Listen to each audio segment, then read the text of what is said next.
বিসমিল্লাহির রহমানির রহিম। সীমাবাড়ি ইউনিয়ন আমি আসলাম এক গ্রাম পেটখোর এক কৃষক ভাইয়ের কাছে। সে টমেটো চাষ করছে। টমেটো নিয়ে কিছু কথা আপনাদের সামনে আমি বলবো। আসসালামু আলাইকুম ভাই। কাকা, আপনি এই টমেটো কি জাতের টমেটো আপনি চাষ করছেন?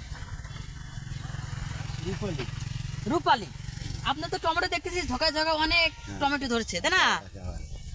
কিন্তু আপনার টমেটোটা চাষ করতে, ফল আসা আগ পর্যন্ত চাষ করতে কত টাকা খরচ হয়েছে?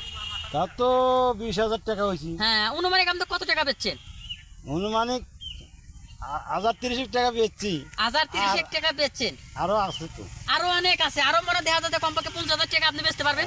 হ্যাঁ হ্যাঁ, তাও করবে। এখন কি সুন্দর টমেটো ধরছে রে। এরা হাইব্রিড জাতের টমেটো, তাই না? হাইব্রিড জাতের টমেটো।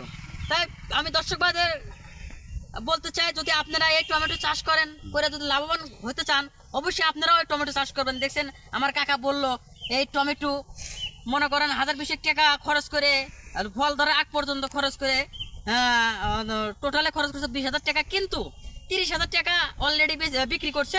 আরও যে কমপক্ষে 50-60,000 টাকা যে টমেটো বেচবে অনেক। এই যে টমেটো ধরছে আপনারা দেখতে পারেন, একটা ঝোপাই ঝোপাই টমেটো, প্রতি ফুলে ফুলে টমেটো। কাকা, এই টমেটোর ফাঁকে ফাঁকে কি আপনি কি আর কি কি চাষ করেন?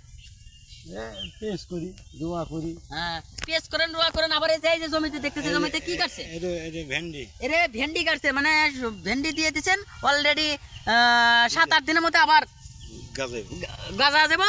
পরবর্তীতে এই ভেন্ডিটা আসতে কত দিন লাগে? তাও তো 1.5 মাস।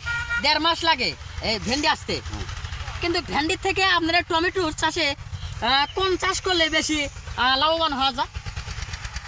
ওটা আবাদ হওয়ার মধ্যে হলো কথা। কিন্তু আমি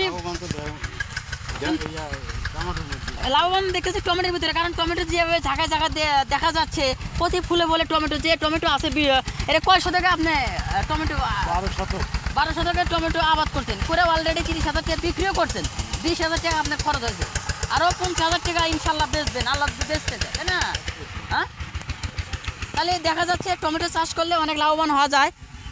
যদি আমরা সবাই কৃষক ভাইদের উদ্দেশ্য করে বলতে চাই, সবাই কৃষক ভাইরা যদি ইচ্ছা করে আমরা যদি টমেটোর চাষ করি, তাহলে আমরা অল্প দিনের মধ্যে লাভবান হতে পারবো এবং সুন্দরভাবে জীবনযাপন করতে পারবো, আরও সুন্দর ভবিষ্যৎ গড়তে পারবো এবং সুন্দর বাংলাদেশ ও ডিজিটাল বাংলাদেশ আমরা গড়তে পারবো।